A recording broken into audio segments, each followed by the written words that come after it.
दोस्तों, सौरव जोशी इंडिया का सबसे बड़ा ब्लॉगर जो रोज़ सुबह 8 बजे मिलियंस ऑफ लोगों के स्क्रीन पर होता है। एक ऐसा इंसान जिसने अपनी सिंपलिसिटी और फैमिली फ्रेंडली कंटेंट के दम पर 40 मिलियन से ज़्यादा सब्सक्राइबर्स खड़े किए। लेकिन क्या सौरव जोशी सच में एक सिंपल इनोसेंट ब्लॉगर है, या कैमरा के पीछे एक ऐसा शातिर मास्टरमाइंड बैठा है जो ये अच्छे से जानता है कि ऑडियंस के इमोशंस और यूट्यूब एल्गोरिदम के साथ कैसे खेलना है? पिछले कुछ दिनों में सौरव के चैनल पर जो भी कुछ हुआ है ना, अवंतिका का व्लॉग से अचानक गायब हो जाना, डिवोर्स और रिफ्ट्स की रूमर्स उड़ना, और फिर अचानक से एक ऐसी क्लैरिफिकेशन आना जो पूरी कहानी ही पलट देती है। ये सब देखकर एक बात तो साफ है, सौरव को पता है कि क्लिकबेट को व्यूवरशिप में कैसे बदलना है। आज हम इसी मास्टरमाइंड ब्लूप्रिंट को डिकोड करेंगे और बात करेंगे उन 5 बड़े पॉइंट्स पर जो सौरव एक के सिंपल गाय वाले इमेज पर एक बड़ा सवाल खड़ा करते हैं। वीडियो बहुत इंटरेस्टिंग होने वाली है, एंड तक ज़रूर देखना। चलिए शुरू करते हैं पॉइंट नंबर 1 से, द अवंतिका मिस्ट्री। पिछले कुछ हफ्तों से आपने नोटिस किया होगा कि अवंतिका व्लॉग से बिल्कुल गायब थी। और सिर्फ गायब नहीं थी, सौरव व्लॉग्स में कुछ ऐसा बिहेव कर रहे थे, ऐसे एक्सप्रेशंस दे रहे थे जैसे उनके बीच कोई बड़ी अनबन या रिफ्ट चल रही हो। चैनल पर टाइटल्स भी कुछ ऐसे ही थे जैसे अवंतिका कहाँ चली गई। अब इंटरनेट पर जब आप आधी अधूरी बात बताते हो तो स्पेकुलेशन शुरू होती है। लोग डिवोर्स की बातें करने लगते हैं और इससे आपका एंगेजमेंट रेट आसमान छू लेता है। लेकिन इस सस्पेंस के बीच एक मैसिव गड़बड़ होती है उनके मुंबई ट्रैवल ब्लॉग में। सौरव कैमरा घुमाते हैं और पीछे लगे मिरर के रिफ्लेक्शन में अवंतिका बिल्कुल साफ दिख रही होती है।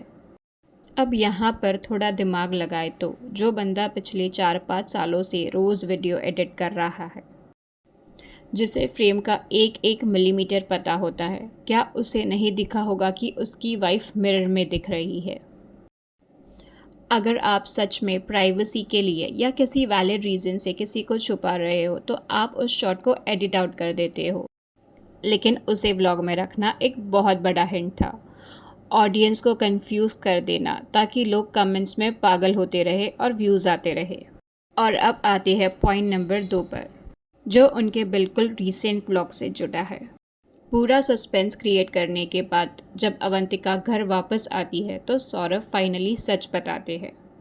वो कहते हैं कि उत्तराखंड में एक ट्रेडिशन होता है जिसे काला महीना कहते हैं, जहाँ शादी के बाद एक स्पेसिफिक पीरियड के लिए वाइफ अपने मायके चली जाती है और हस्बैंड वाइफ एक दूसरे का चेहरा नहीं देखते।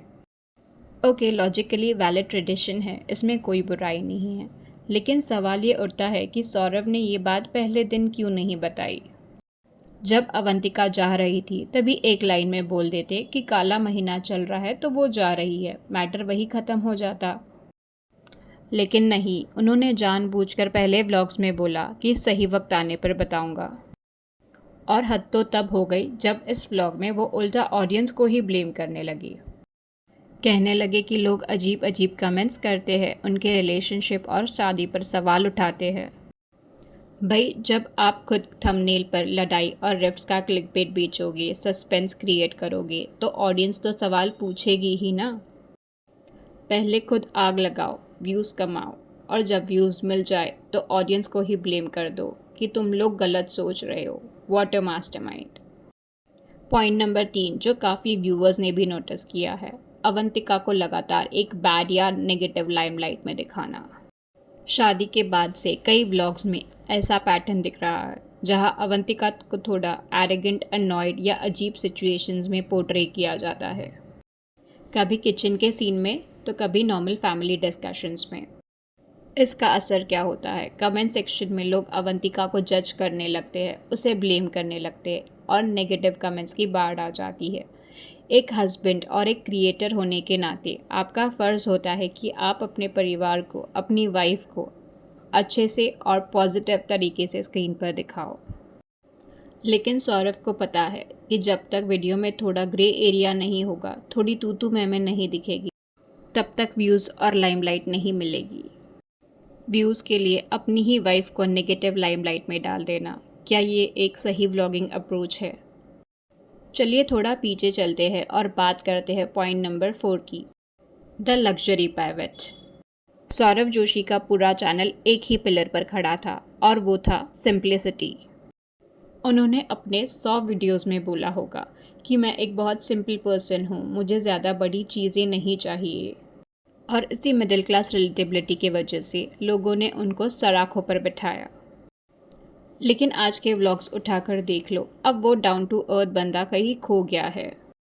अब व्लॉग्स में महंगे लग्जरी बैग्स का शो ऑफ होता है, हाई एंड शॉपिंग स्प्रीज दिखाए जाते हैं और लग्जरी ब्रांड्स का ओपनली फ्लेक्स किया जाता है। ये ऑब्वियसली उनके मेहनत का पैसा है, उन्होंने दिन रात एक करके कमाया, तो उन्हें पूरा हक है स्पेंड करने का, इसमें कोई गलत बात नहीं है। लेकिन गलत तब लगता है जब आपका मुखौटा सिंप्लिसिटी का हो और अंदर से आप प्योर लग्जरी कंटेंट क्रिएटर बन चुके हो। ये कॉन्ट्राडिक्शन ऑडियंस को धोखा देने जैसा लगता है। और अब आते हैं हमारे आखिरी और पॉइंट नंबर 5 पर, द ब्रोकन प्रॉमिस। शादी से पहले अपने एक बहुत बड़े Q&A वीडियो में सौरव ने एक बड़ा स्टेटमेंट दिया है। उन्होंने कहा था कि हो सकता है शादी के बाद वो डेली व्लॉगिंग बंद कर दे या बहुत कम कर दे, क्योंकि वो अपनी पर्सनल लाइफ को एंजॉय करना चाहते हैं और फैमिली को टाइम देना चाहते हैं। लेकिन रियलिटी क्या निकली? शादी हो गई, महीने बीत गए, लेकिन डेली व्लॉगिंग्स एक दिन के लिए भी नहीं रुकी। क्यों? क्योंकि सौरभ अच्छे से जानते हैं कि यूट्यूब एल्गोरिदम एक ऐसा भूत है जिसे अगर रोज़ कंटेंट ना मिला तो वो आपकी रीच गिरा देगा। डेली व्लॉग्स बंद करने का मतलब है करोड़ का मंथली रेवेन्यू छोड़ना, और सौरभ इतने बड़े बिजनेसमैन हैं कि वो यह नुकसान कभी नहीं झेलेंगे। At the end Saurabh Joshi कोई इनोसेंट व्लॉगर नहीं है, वो एक मास्टर स्ट्रैटेजिस्ट है जो ये अच्छे से जानते हैं कि कब कौन सा कार्ड खेलना है, कब सस्पेंस क्रिएट करना है, कब मिरर में वाइफ को दिखाना है, कब ट्रेडिशन का नाम लेकर ऑडियंस पर गुस्सा निकालना है और व्यूज़ कैसे बटोरने हैं। लेकिन आपका इस बारे में क्या सोचना है? क्या सौरभ जोशी का यह दिमाग लगाना सही है या उन्हें थोड़ा और ऑथेंटिक होना चाहिए? अपने थॉट्स कमेंट सेक्शन में ज़रूर लिखना। वीडियो अच्छी लगी हो तो hit that like button, channel को सब्सक्राइब करो और मिलते हैं अगले किसी डीप डाइव में। तब तक के लिए बाय बाय।